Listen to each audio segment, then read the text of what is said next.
Hello everyone, Ruhi Çenet here. Your questions are on my phone. I will try to read them one by one. Do you have a discovery that you never forget? While walking on the Gandambaryan, the hottest area on Earth with 71 degrees Celsius, I thought, surely there are no other creatures living, wandering here. Popular science websites I read also said so. I am very happy to be the first person to see and document a subspecies of Eremiophila that lives there. Which place you have visited so far has impressed you the most? While I was passing through the deadliest road on Earth, Karakoram Highway, I was affected by knowing there was a possibility that people had lost their lives at every corner and feeling adrenaline from that. Yet, the saddest scene for me happened in Burundi, the poorest country in the world. I was traveling between the cities and the starving kids carried a dog that was hit by a car to eat. Why don't you share much about your personal life? I prefer to focus more on our documentaries. I haven't shared much because they are not relevant to the topics we cover, but I will talk about it in this video. Where were you born and raised? I was born in Aydın, Turkey. Now I live in Istanbul. When were you born? October 20th, 1990.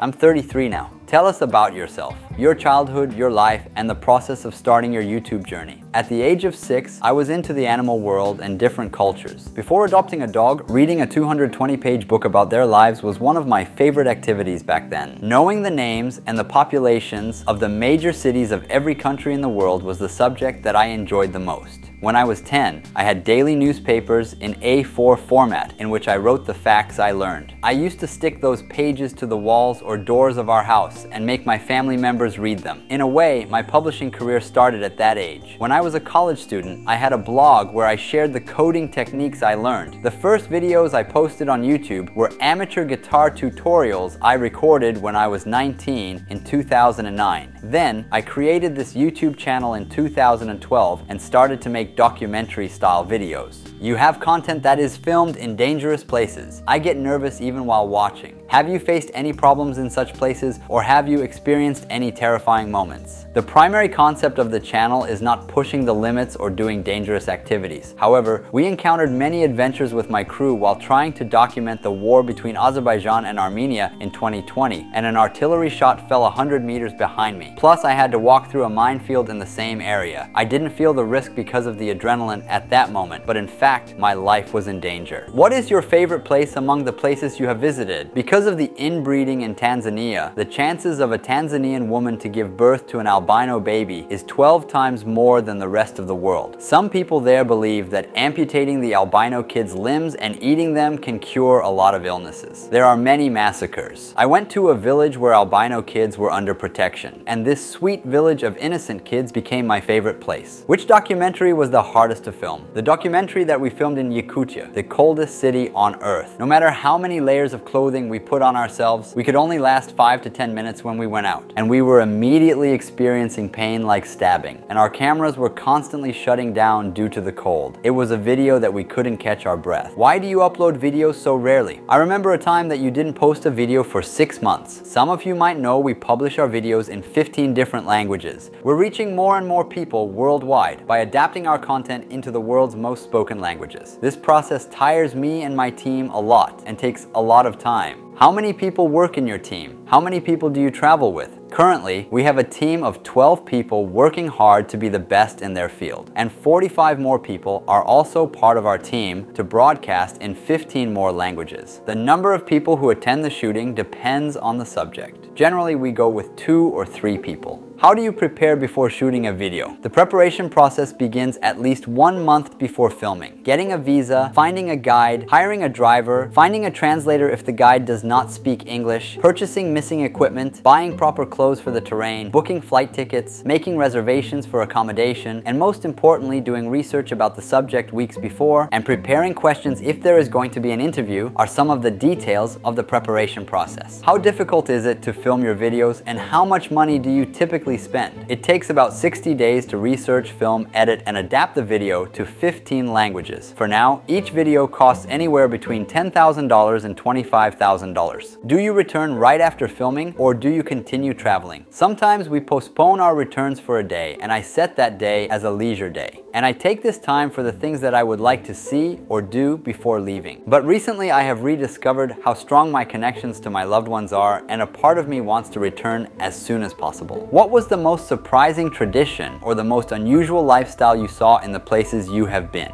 15 years ago, as a freshman in university, I visited a very isolated village in the foothills of the Himalayas. A woman could have 2, 3, 4, or even 5 husbands there. The lifestyle of this matriarchal village affected me a lot. At that time, I wasn't making documentaries. Are you happy with your current situation? How many of your goals have you achieved? And what are your future plans? I'm happy with the progress of the channel. Years ago, my goal was simply to reach 1,000 subscribers. Currently, I have around 7 million subscribers. I don't set any subscriber goals anymore. My only focus now is to produce the best documentary content on YouTube and have fun while doing it and improve my team. What brings you the most happiness in life? Having a pleasant day with my family. That's more than enough for me. When you travel to dangerous places, how does your family react? If I'm going to a dangerous place, I do not reveal it. They learn where I was after I come back. Which equipment do you use when filming? We primarily use our Sony FX3 cinema cameras. We have lenses suitable for every light, environment, and depth of field. An aerial drone, an underwater drone, action cameras, we have almost everything. Do people recognize you when you are traveling the world? Even though we didn't speak a common language, I met lovely people who knew me in many places like Turkey, Singapore, New York, Brazil, and Korea. What would you do today if you knew you were going to die tomorrow? I would create endless memories. What do you think is your most significant difference from other channels? Perspective, way of thinking, and time spent on videos. Your documentaries are so special. Do you get offers from TV channels? We give some of our projects to TV channels from time to time. Also, now you can watch some of our videos on certain airline entertainment systems. Do you actively use social media platforms other than YouTube? I use Instagram and many of you are not following me there. I would appreciate it if you search and follow the Ruhi Çenet username on Instagram. I will soon share a post on Instagram that I believe will grab your attention. Can you tell us about your family and describe a typical day you spent with them? We have 2 babies, a girl and a boy. Our daughter is 27 months old and our son is 8 months old. My wife and I spent most of our time introducing the world to our babies, witnessing their first experiences. I met my wife, Gizem, at a mall in Istanbul in 2017. She was a kindergarten teacher. After getting to know each other for a while, we felt that we were meant to be and got married in 2019. The most challenging part of going abroad is missing my family.